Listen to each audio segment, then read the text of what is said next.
Hello and welcome back. Now, I know that I just left off from a live coding video, and in this video I actually wanted to talk to fellow developers for a little bit.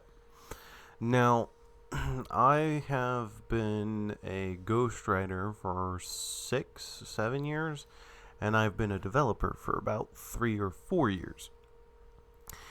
And one thing that I've noticed about sitting in a chair all day is that it's not good for you.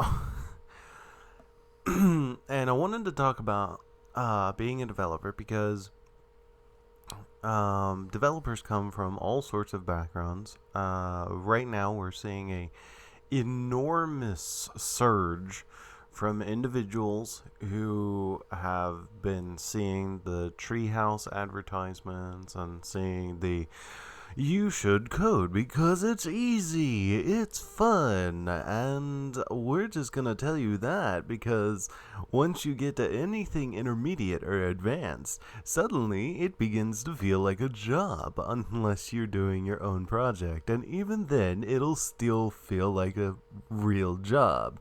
So we're just gonna tell you the beginning part is easy without telling you that it's only about the beginning. So,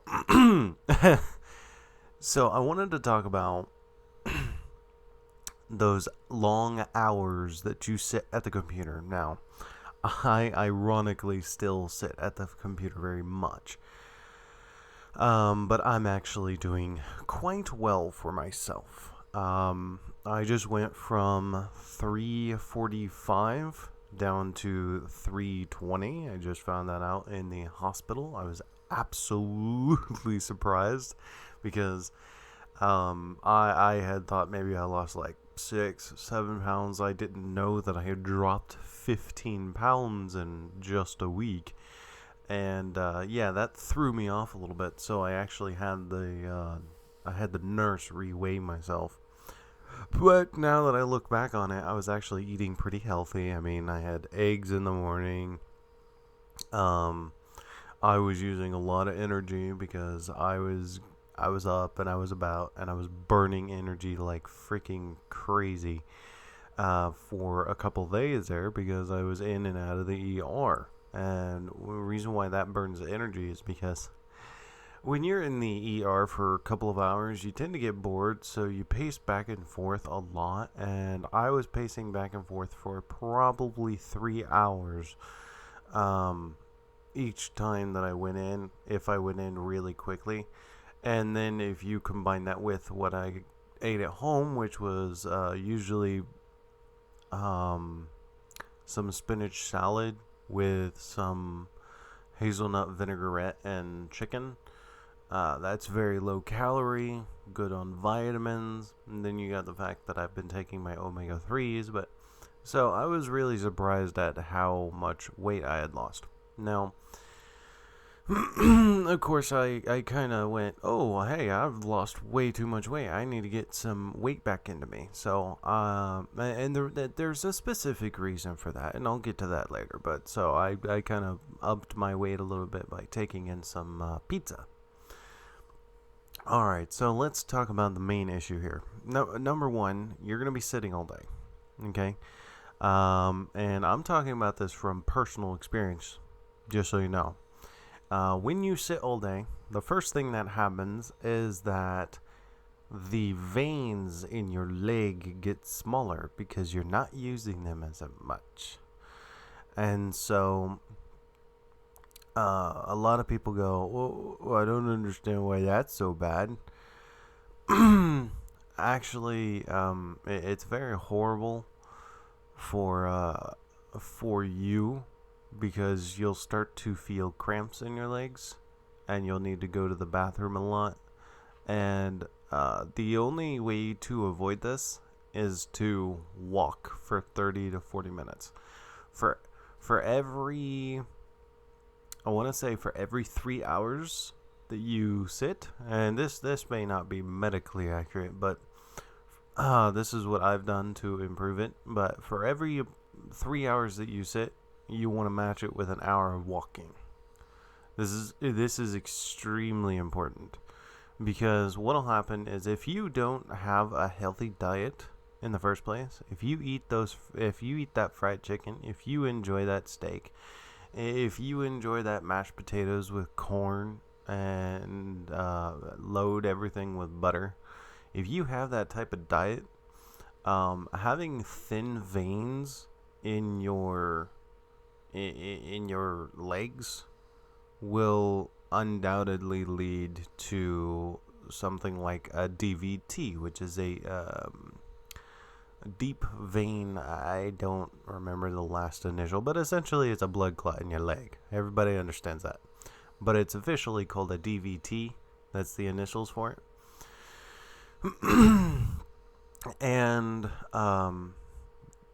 for those who haven't experienced it before, like myself, it can get really confusing as to whether you have a blood clot or not. I'm lucky enough at the point where I'm becoming a developer at a rather young age, and I've only been doing this since I was 21, so I've only been at this for a couple of years. The reason why I say that I'm lucky in that fact is because my my situation would have deteriorated a lot faster if I had decided to become a developer at a much later age. Now, another problem with your legs that you'll have is the sciatica nerve. And the sciatica nerve is it's in your ass, just so you know, it's in your buttocks, and there is a specific muscle that's next to it that when you sit for long periods of time, you put pressure on this nerve. And when you put pressure on this nerve, the sciatica nerve is not, it starts in the butt and then it travels down to your foot.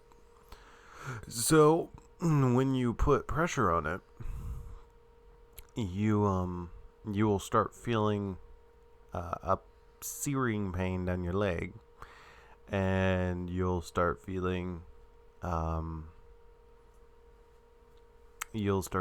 tingly and coldness down your leg, and you'll start feeling pain down your leg, and you'll start feeling tingly down your leg, and this is because you're pressing on the nerve. Now, I want to say that you don't want to take any of this. You want to take everything with a grain of salt. Like, if you think you're in an emergency, you need to go to an emergency room. You need to be taken care of by a professional. I'm just letting you know why it's important to have exercise. And from these are all problems I have right now. These are all problems I have right now. So what'll happen is when you sit for a period of long time, if you have weak veins down there and you have sciatica, your leg will start to feel like it's having a blood clot. It'll feel like it. And so what'll happen is your leg will go tingly, your foot will feel like it's on a bed of knives, and the calf, because it's got two different veins going through it, will feel it'll feel painful.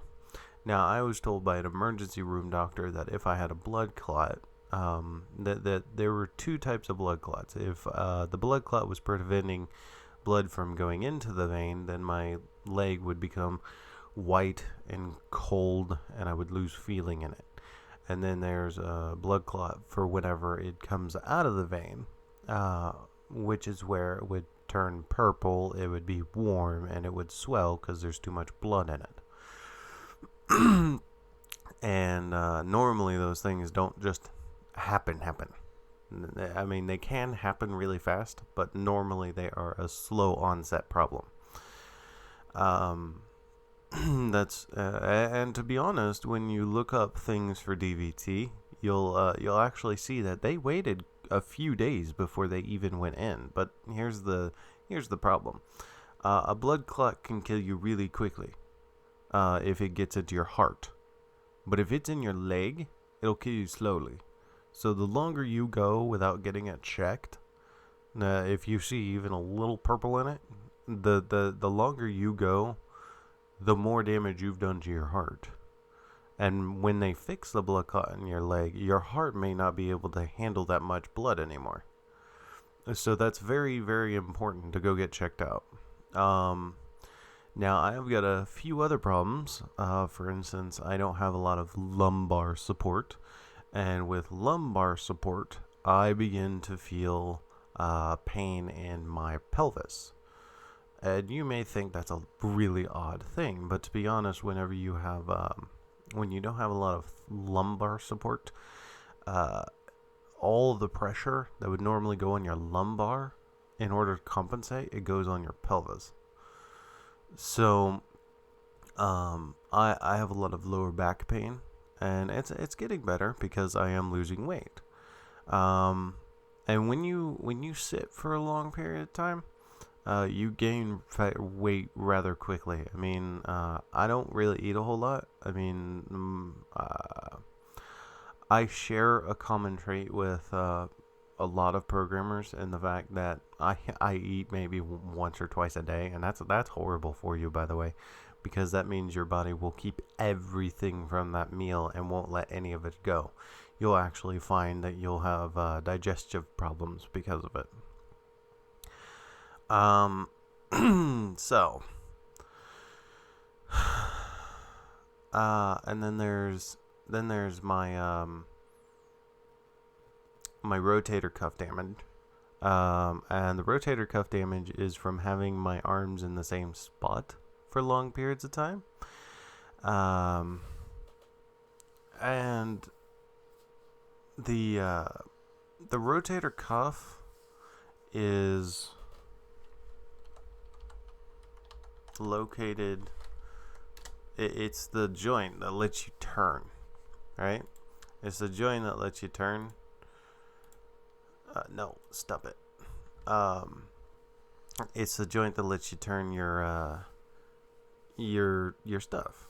And right now, what I'm dealing with is I'm actually dealing with overuse tendonitis. And because I always have my rotator cuffs turned because I'm typing on a keyboard all the time, so I'm always turning. What that will produce is that'll produce pain in the shoulder, and I actually have that in my left arm very specifically, and that's from typing on the computer all the time. And then because I am constantly bending my neck and looking at a screen, I have problems with my spine, which is C4, C5, C6. Alright, so let's see, images. Here's a good one. This is a good one. So let's zoom in on a little bit. I know it may be a little pixelated, and please forgive me for that. C4, C5, and C6, which are located in the back. And as you can see here, C4 is around the shoulder, C5 is just below, and C6 is down here. So what'll happen is if I pinch those in just the right way, this all will start to feel tingly and in pain. Now, if we were to take my different symptoms and combine them together, I start to have lower leg pain.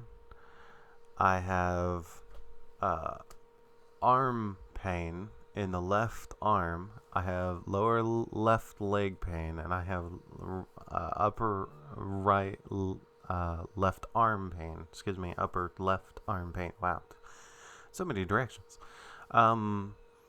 And then you have the fact that I have back pain. And then combine this with the fact that I am fat because I've sat for a very long time, so I actually have GERD.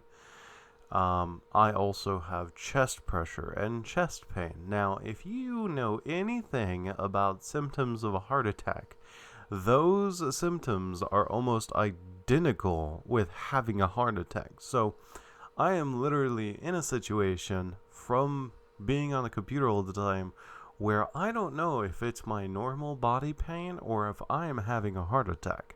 I literally cannot tell the difference.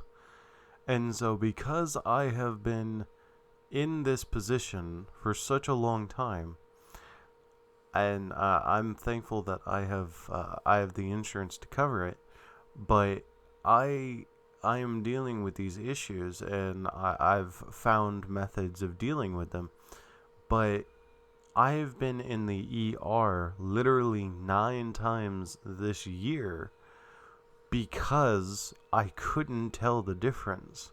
And luckily, each time I've found out a new problem, and I've basically pieced together this giant puzzle of problems.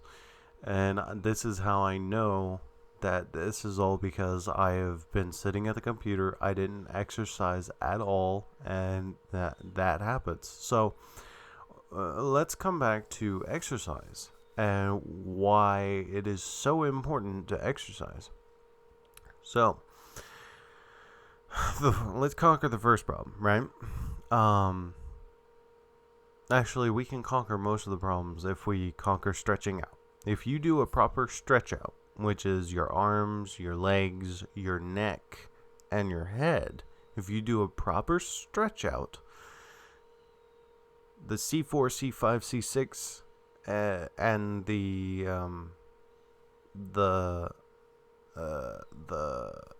rotator cuff, and the lumbar problems will most likely never affect you. I mean, until you get to an older age, or until you get to the point where, you know, your body just starts to break down on its own. But if you do those exercises, most of the time the pain will go away. For instance, for my C4, C5, and C6, I literally just hold my head back and then I go forward 10 times. And I do that 6 times a day. And then I also lift my head back and I turn my nose 1 inch to each side 10 times a day. And then I do it while I'm lying down. And then my rotator cuff is just stretching out my arms like I normally would. And then my lower back is just making sure that I stretch out my legs. And doing this helps. It's literally my physical therapy. So doing a normal stretch out routine is my physical therapy. And then if you look at my legs, exercise is extremely important, and you're encouraged to do about 20 to 30 minutes of exercise a day. And if you do that type of exercise, that intense exercise each day, you won't have much problems with sciatica and whatnot. But the problem is when you sit for long periods of times, your legs deteriorate faster. So you actually have to do more exercise than the average person. See, whenever they suggest that you do 20 to 30 minutes, they're taking in all types of professions. So when you're sitting all day, you need to do more exercises because your legs aren't used. Like in the fast food industry, I would walk 20 miles by itself at work. I would lose weight if I just didn't eat. So I mean, when you're sitting all day, you're not going anywhere. So exercise is extremely important whenever it's taking care of yourself, because when you're sitting at a computer, your body deteriorates really quickly. And on top of that, exercise actually does a few things for you. The first is, number one, exercise improves the circulation to your brain. So literally, if you exercise, you think better. And another thing is that whenever you go outside and you let the sun hit your body, if you're letting the sun hit your body for like 15 minutes a day, any more than that, and it starts to reverse the benefits.